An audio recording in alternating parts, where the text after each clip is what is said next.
Jangan cuma asal dengar dari telinganya orang, wah dia sedikit-sedikit bid'ah, sedikit-sedikit bid'ah, bid'ah adalah perkara yang baru. Tetapi kita harus jelaskan, kita definisikan bid'ah itu terbagi menjadi dua, yaitu bid'ah secara bahasa dan bid'ah secara istilah.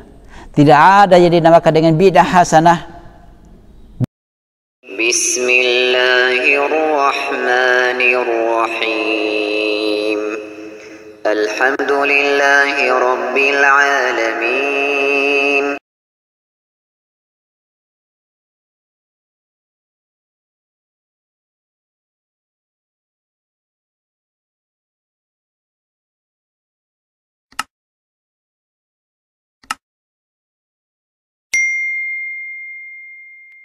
Alhamdulillah hamdan katsiran tayyiban mubarakan fihi kama yuhibbu rabbuna wa yarda. Asyhadu an la ilaha illallah iqraran bihi wa tauhidan wa asyhadu anna Muhammadan abduhu wa rasuluhu amma ba'd. Ayyuhal ikhwan wa akhwat fillah rahimani wa rahimakumullah jami'an. Ketika kita kami berdakwah di Ternate, kami diserang dengan fitnah yang mereka mengatasnamakan bahwasanya kami adalah aliran sesat. Kami mengajarkan adalah ajaran yang sesat, karena mungkin saja kami disoroti seperti itu adalah perkara-perkara yang memang wajar. Orang yang mendakwakan kebenaran pasti difitnah dengan segala cara yang dilakukan oleh orang kafir dan orang-orang munafik. Kaum muslimin yang semoga dirahmati Allah Subhanahu wa taala, maka tergolong di situ kelompok-kelompok yang mereka gencar menyerang kami dengan perkara katanya bid'ah, sedikit-sedikit bid'ah, sedikit-sedikit bid'ah. Mereka bilang katanya bahwasanya itu bid'ah adalah perkara yang baru. Kita katakan benar, perkara yang baru. Tetapi ketahui bahwasanya ta'riful bid'ah, pengertian bid'ah atau definisi bid'ah itu ada dua. Yang pertama, bid'ah itu secara bahasa dan bid'ah secara istilah. Agar kita ketahui mana perkara yang bid'ah yang dilarang dalam Islam. HP itu bid'ah, pesawat itu bid'ah, maka jangan kamu naik pesawat. Iya, jangan kamu naik mobil, jangan kamu naik motor, karena itu bid'ah. Tidak ada di zaman Rasulullah sallallahu alaihi wasallam. Maka seharusnya kamu jalan kaki atau naik onta atau naik kuda. Berpergianlah dari satu kota ke kota yang lain, kamu harus naik onta, kamu harus naik kuda atau jalan kaki, karena itu yang Rasulullah ajarkan. Rasulullah lakukan hal itu. Tunjukkan, berikan contoh kepada para sahabatnya. Maka kalau naik pesawat itu adalah perkara yang bid'ah katanya, ya. Gunakan laptop ini perkara yang bid'ah, tidak ada zaman Rasulullah sallallahu alaihi wasallam. Maka mari jamaah yang semoga dirahmati Allah Subhanahu wa taala untuk menjawab syubhat-syubhat ini. Sebenarnya ini syubhatnya tidak lebih kuat daripada sarang laba-laba. Tapi begitulah. Ketika kita mendengarkan dari satu ucapan berpindah ke lisan yang lain, maka ucapan tersebut akan beranak pinak dari satu lisan ke lisan berikutnya. Jika itu amalan yang baik, maka kita akan mendapatkan pahala jariah. Tetapi jika itu dosa, kita bersatu padu di dalam menyebarkan fitnah, menyebarkan permusuhan, maka itu apalagi perkara yang tidak benar, perkara fitnah, maka kita mendapatkan dosa jariah. Maka ketahuilah bahwa perkara bid'ah itu, tadi saya sebutkan bid'ah itu ada dua, ada bid'ah secara bahasa dan secara istilah.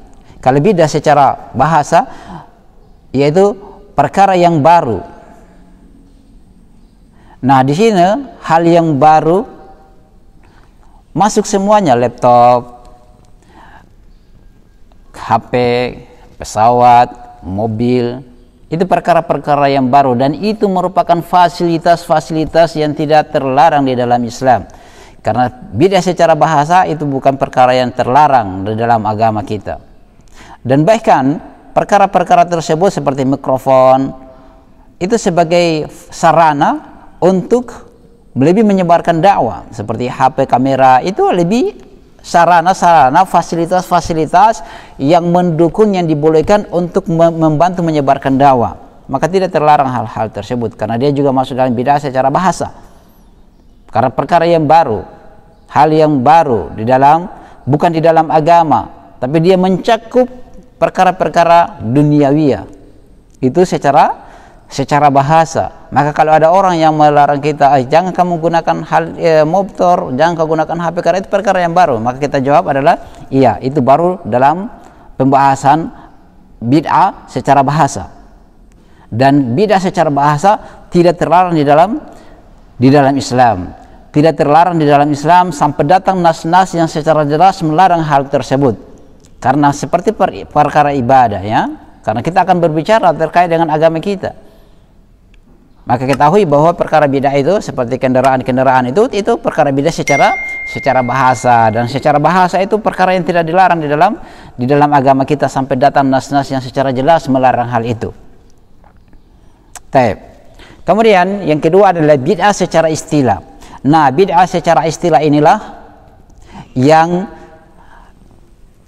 dimasuk di dalam perkara ibadah.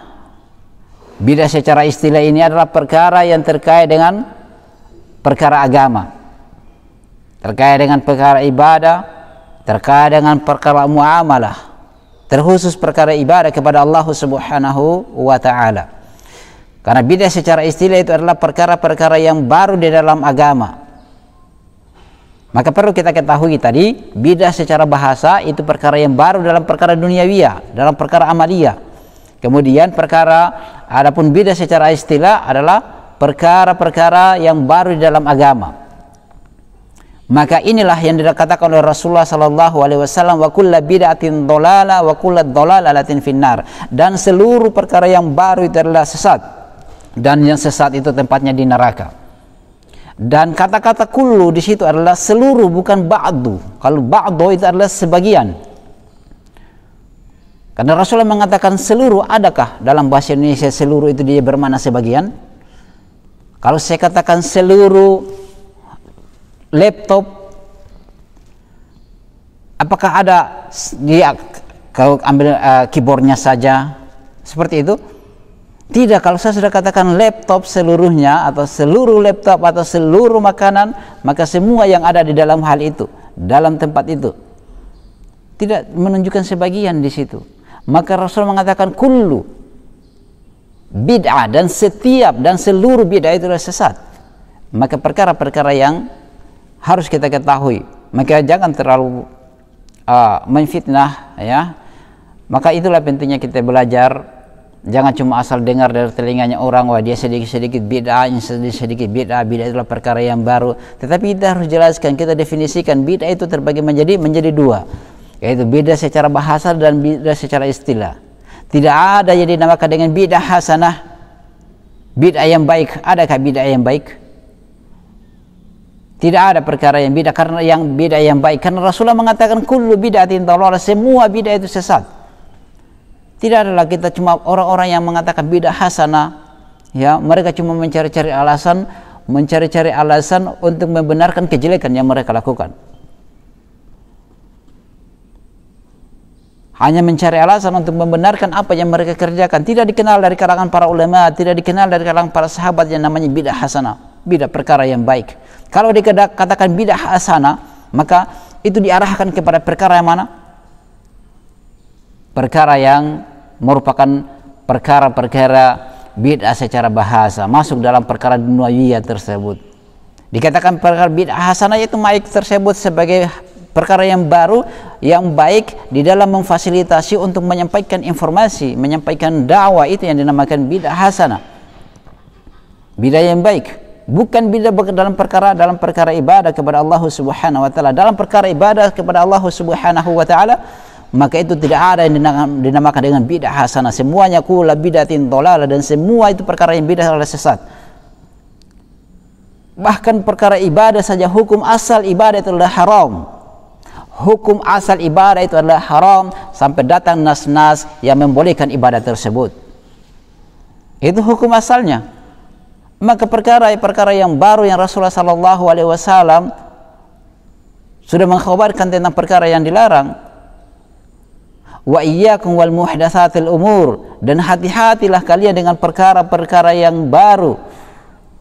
Banyak-banyak hadis-hadis yang datang yang Rasulullah sallallahu alaihi wasallam mengatakan untuk perkara-perkara yang baru, perkara-perkara yang dibawakan dalam agama.